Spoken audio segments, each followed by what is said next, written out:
तो फिल्म की कहानी 1847 में शुरू होती है, जहां हमें बताया जाता है कि उस समय दक्षिण कन्नड़ा में एक राजा थे जिनका साम्राज्य बहुत बड़ा सा था। उनके बीवी बच्चे थे, उनकी प्रजा उन्हें सम्मान देती थी, लेकिन इतना सब होने के बावजूद राजा को शांति नहीं थी।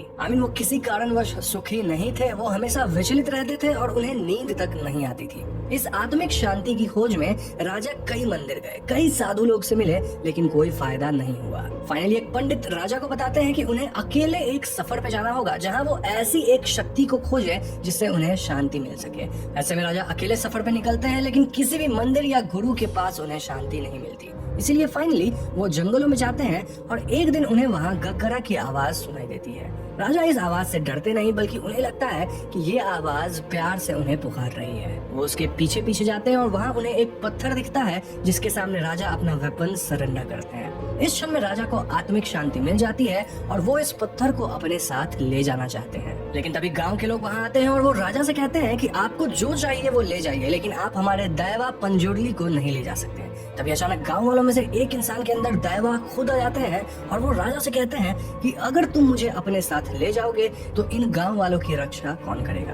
तो अगर तुम चाहते हो कि मैं तुम्हारे साथ आऊं तो तुम्हें गांव वालों को वहां तक जमीन देना होगा जहां तक मेरी चीख सुनाई दे। बदले में मैं तुम्हारे साथ आऊंगा, जिससे तुम्हारी आत्मिक शांति बरकरार रहेगी थ्रू आउट द जनरेशंस, और मेरे साथ गुड़िगा भी आएंगे। लेकिन ध्यान रखना, अगर तुम कुछ गलती करते हो तो मैं तो शायद तुम्हें माफ कर दूं, लेकिन गुड़िगा तुम्हें माफ नहीं करेगा। ये सब सुनकर राजा मान जाते हैं और वो दैवा को अपने साथ लेकर स्थापित कर देते हैं। वहीं गांव वालों को काफी सारा जमीन मिल जाता है। तब से राजा एक सुखी और संपन्न जीवन जीता कोला, जिसमें परफॉर्मर या फिर नर्तक हम बोल सकते हैं, वो तैयार होकर परफॉर्म करता है और इस नृत्य के दौरान दैवा उसे पजेस करते हैं। ये परफॉर्मर यूजुअली एक ही फैमिली से होते हैं, जो कि पीढ़ी दर पीढ़ी ऐसा करते आए हैं, और इसके दौरान दैवा लोगों को ब्लेस करते हैं। कुछ केसेस में भूता कोला के दौरान ही दैवा लोगों के पर्सनल डिस्प्यूट्स या विलेज डिस्प्यूट्स को भी सॉल्व करते हैं। उनके इनिशियल सीन में भी गांव वाले में से एक आदमी से दैवा पजेस किए थे, वो एक जनरेशनल परफॉर्मर रहा होगा और दैवा उसके थ्रू ही लोगों से बातें करते आ रहे होंगे। ये कस्टम आज के दिन भी फॉलो किया जाता है और इसकी कुछ ऐसी अमेजिंग रियल स्टोरीज है जो आप सुनेंगे तो आपको भरोसा नहीं होगा।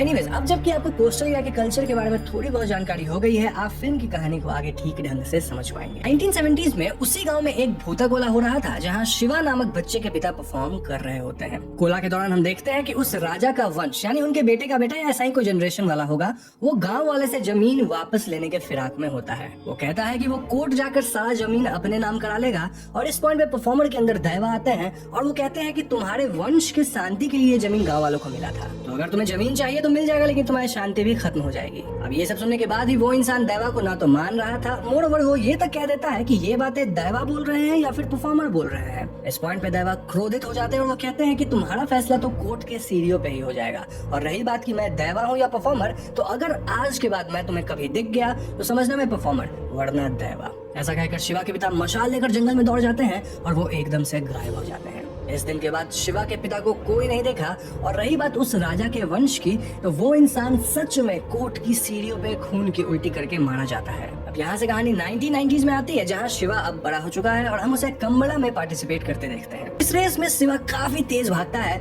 और जीतना भी उसे ही चाहिए था, लेकिन बेईमानी करके वहाँ के लैंडलॉर्ड के बफेलो को जिता दिया जाता है, जिस वजह से शिवा लैंडलॉर्ड के लोगों से भिड़ जाता है। अंततः लैंडलॉर्ड शिवा को मेडल और पुरस्कार देते हैं और वो अपने आदमियों पर ऐसी बेईमानी करने के लिए गुस्सा भी करते हैं। अब इस पॉइंट पे मैं आपको फिल्म के कुछ कैरेक्टर्स के बारे में बता देता हूँ, ताकि आगे आपको चीजें आसानी से समझ में आ जाए। तो सबसे पहले तो शिवा है, जिसके पिता भूता कोला के वक्त 20 साल पहले गायब हुए थे, यानी कि शिवा की जो फैमिली है वही जनरेशन से इस ट्रेडिशन को कैरी करती आ रही है। ना ट्रेडिशन के हिसाब से शिवा को ही भूता कोला परफॉर्म करना चाहिए था, मतलब उसको कंटिन्यू रखना चाहिए था, लेकिन वो एकदम पियक्कड़ और निकम्मा टाइप का हो गया था, इसीलिए उसका भाई गुरुआ परफॉर्म करता था। इन दोनों की माँ भी थी, जो कि हमेशा शिवा और उसके दोस्तों पे गुस्सा करती रहती थी। Coming to Shiva's friend, well ये लोग थे रामपा, बुल्ला, लच्चू, नारू इत्यादि। शिवा की लव इंटरेस्ट है लीला, और गांव में फॉरेस्ट को प्रोटेक्ट करने के लिए जिन्हें अपॉइंट किया गया है उनका नाम था इंस्पेक्टर मुरली। अब जिस लैंडलॉर्ड के बारे में हमने अभी भी बात किया है वो राजा के ही वंश का है। ऑल्दो ये लैंडलॉर्ड अभी तक तो सही लग रहा था, और उसके साथ सुधाकर नाम का बंदा रहता है,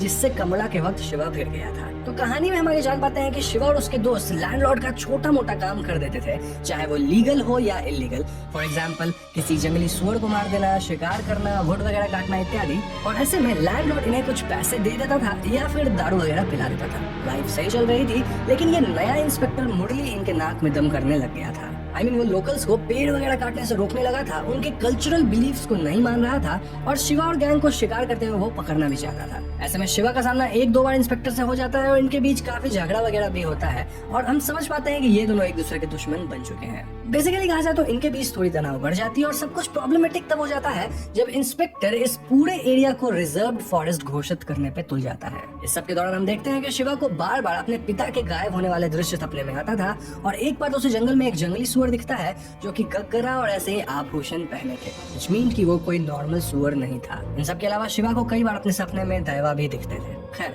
कुछ दिन बाद लीला गांव में वापस आती है और हमें पता चलता है कि वो पुलिस ट्रेनिंग वगैरह लेकर आई है। शिवा और लीला के बीच नजदीकियां बढ़ जाती है और शिवा लैंडलॉर्ड से बात करके लीला को पुलिस की नौकरी लगवा देता है। अब नौकरी के पहले दिन ही इंस्पेक्टर गवर्नमेंट आदेश पे फॉरेस्ट एरिया को नापने गांव में आता है और वो इंक्रोचमेंट भी रिपोर्ट करने वाला था, यानी कि जिसके इसके घर इलीगल तरीके से या फिर इलीगल एरिया में बनाए गए थे अकॉर्डिंग टू गवर्नमेंट, उन सब की रिपोर्ट वो सरकार को देता। ऐसे में गांव वाले पुलिस से भिड़ने लगते हैं और तभी शिवा वहां आकर पुलिस से हाथापाई कर लेता है। इस लड़ाई में पुलिस वाले शिवा को बांध देते हैं और वो लोग सुधाकर के लेबर्स की मदद से इंक्रोचमेंट एरिया को खोद कर उसे मार्क कर देते हैं। अब इन घटनाओं से गांव वाले एकदम परेशान हो गए थे। इनफैक्ट वो लोग लीला को भी टॉन्ट करने लगते हैं क्योंकि लीला पुलिस के साथ थी, नोइंग द फैक्ट कि वो उसका तो पहला ही दिन था। एनीवेज इस पूरे प्रॉब्लम को हल करने के लिए लैंडलॉर्ड एक वकील को लेकर आते हैं जो कि गांव वालों के जमीन के पेपर्स या तो वैलिडेट करेंगे या फिर उनके पेपर्स बनवा देंगे अकॉर्डिंग टू वो कहाँ रह रहे हैं। वकील एक एक करके सबसे पेपर्स पे अंगूठा लगवाता है क्योंकि मोस्टली गांव वाले जो थे वो पढ़े लिखे नहीं थे और मीनवाइल इंस्पेक्टर जोर शोर से अपने काम में लगा था।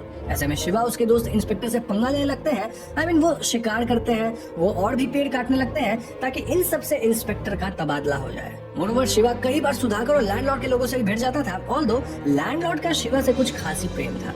अपने एक्स्ट्रा मैरिटल अफेयर्स के वक्त वो शिवा को एज ए गार्ड ले जाता था और इन जनरल लैंडलॉर्ड शिवा के प्रति काफी अच्छा बिहेव करता था, लाइक उसे पैसे देना, दारू पिलाना इत्यादि। तो एक रात शिवा और उसके दोस्त किसी बड़े से पेड़ को छुपकर काट रहे थे जब सुधाकर पुलिस को इनकी लोकेशन बता देता है। पुलिस फौरन वहाँ पहुँचती है और हड़बड़ी में वो बड़ा सा पेड़ पुलिस के गाड़ी पे गिर जाता है जिससे जीप में बैठे सभी लोग घायल हो जाते हैं। इस घटना के बाद शिवा पे अटेम्प्ट टू मर्डर का चार्ज लग गया था और ऐसे में वो अपने दोस्तों के साथ जंगल में छिपकर रहने लगता है। पुलिस शिवा और उसके दोस्तों को हर जगह ढूंढ रही थी और इसीलिए शिवा को छुप छुप कर गाँव में आना पड़ता था। ऐसे ही एक बार शिवा जब लीला से मिलने आता है तो वो पकड़ा जाता है और ऐसे में उससे और उसके साथियों को जेल भेज दिया जाता है। अब उस रात गुरुआ एकदम से उठकर लैंडलॉर्ड को फोन करके सब कुछ ठीक करने को कहता है एंड लैंडलॉर्ड कहता है कि वो सब कुछ ठीक कर देगा, लेकिन आने वाले समय में चीजें बद से बदतर ही हो रही थी।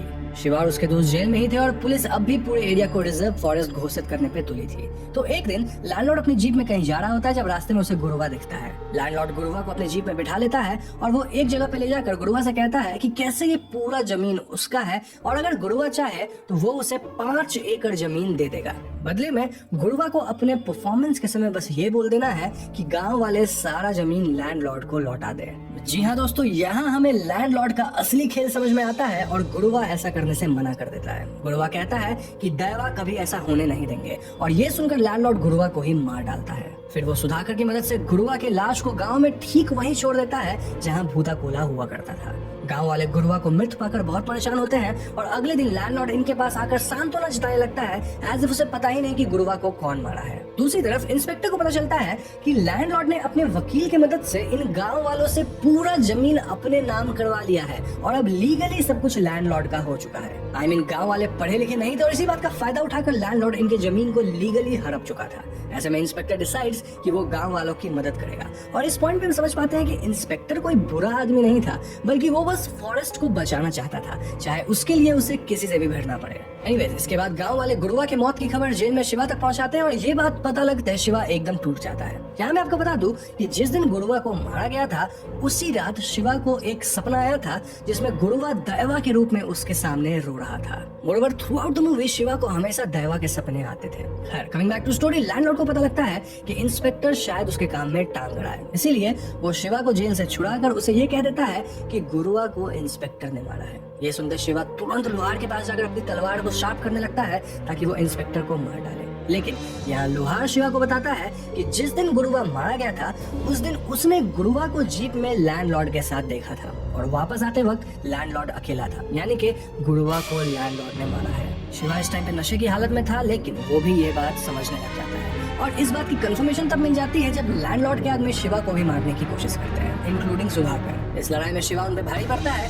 और लड़ाई के बाद वो लैंडलॉर्ड को उसके ही घर में जाकर धमकाता है। इसके बाद शिवा गांव की तरफ अपने बाइक पे बढ़ता है जब रास्ते में उसे दैवा दिखता है जिससे शिवा का एक्सीडेंट होता है। शिवा एक मशाल लेकर जंगल में जाता है जहाँ उसे फिर से वही गहनों वाला सुअर दिखता है और उसका पीछा करते हुए शिवा ठीक उस जगह पे पहुंचता है जहाँ उसके पिता गायब हुए थे। यहाँ शिवा को दैवा की आवाज सुनाई देती है जो कि उसका मार्गदर्शन करते हैं। ये सब के बाद शिवा गांव पहुंचता है जहां वो एकदम शांत सा दिख रहा था और वो गांव वालों को बता देता है कि गुरुआ को लैंडलॉर्ड ने मारा है। वहाँ इंस्पेक्टर भी होता है जो गांव वालों को समझाता है कि अगर इस जमीन को रिजर्व फॉरेस्ट करार दिया जाए तो ये लैंडलॉर्ड का भी नहीं हो पाएगा। उसके बाद कोर्ट में अर्जी देकर गांव वाले यहाँ रह सकते हैं, यानी कि भले ये जमीन उनका नहीं होगा लेकिन वो यहाँ रह पाएंगे एंड मोस्टली लैंडलॉर्ड का इसमें कोई हक नहीं होगा। दूसरी तरफ लैंडलॉर्ड डिसाइड्स कि वो अपने आदमियों की मदद से पूरे गांव को ही खत्म कर देगा और इसीलिए वो कई लोगों के साथ यहाँ आकर गांव वालों पे हमला कर देता है। जवाब में गांव वाले भी लड़ते हैं और गांव वालों के साथ सिर्फ शिवा ही नहीं बल्कि इंस्पेक्टर भी था। यहाँ काफी घमासान लड़ाई होती है जिसमें दोनों साइड्स के कई लोग मारे जाते हैं और इविल लैंडलॉर्ड ये सब एंजॉय कर रहा था। I mean, वो खुद गन से कई लोग को मार रहा था, इनफैक्ट अपने आदमियों तक को मार दे रहा था। इस भयानक हाथापाई में शिवा का दोस्त बुल्ला भी मारा जाता है और लड़ाई में एक पॉइंट आता है जब सुधाकर भी लैंडलॉर्ड के खिलाफ चला जाता है।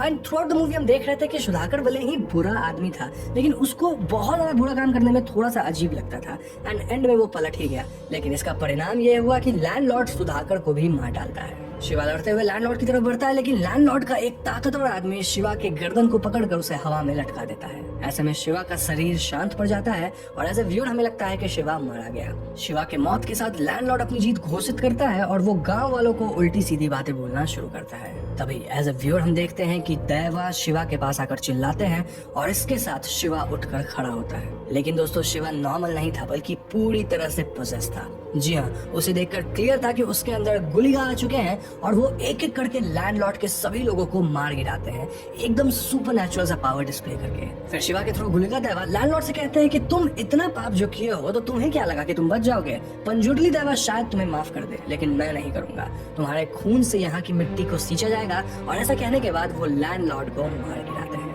ट्रस्ट में ऐसे कि ये जो पूरा 20 मिनट का एंडिंग सीन था उसमें आपके रोंगटे खड़े हो जाएंगे। ऐसी परफॉर्मेंस है, ऐसा म्यूजिक है और ऐसे विजुअल्स है। खैर यहाँ से कहानी कुछ दिनों बाद की दिखाई जाती है जहाँ हम शिवा को भूता गोला करते देखते हैं और वो इंस्पेक्टर और बाकी गाँव वालों को यहाँ का भार सौंपते हैं। यहाँ लीला प्रेग्नेंट थी विच मेंट कि लीला के पेट में शिवा का बच्चा था एंड देन इसके बाद शिवा ठीक अपने पिता की तरह जंगल में भागता है। ऐसा फिर हम देखते हैं कि शिवा के अंदर आए दैवा और उसके पिता के दैवा एक दूसरे को ग्रीट करते हैं और वो दोनों एकदम से गायब हो जाते हैं। यानी कि शिवा भी उस दिन के बाद कभी नहीं पाया गया। ऐसा शायद इसलिए क्योंकि शिवा लड़ाई के टाइम पे ही मर चुका था।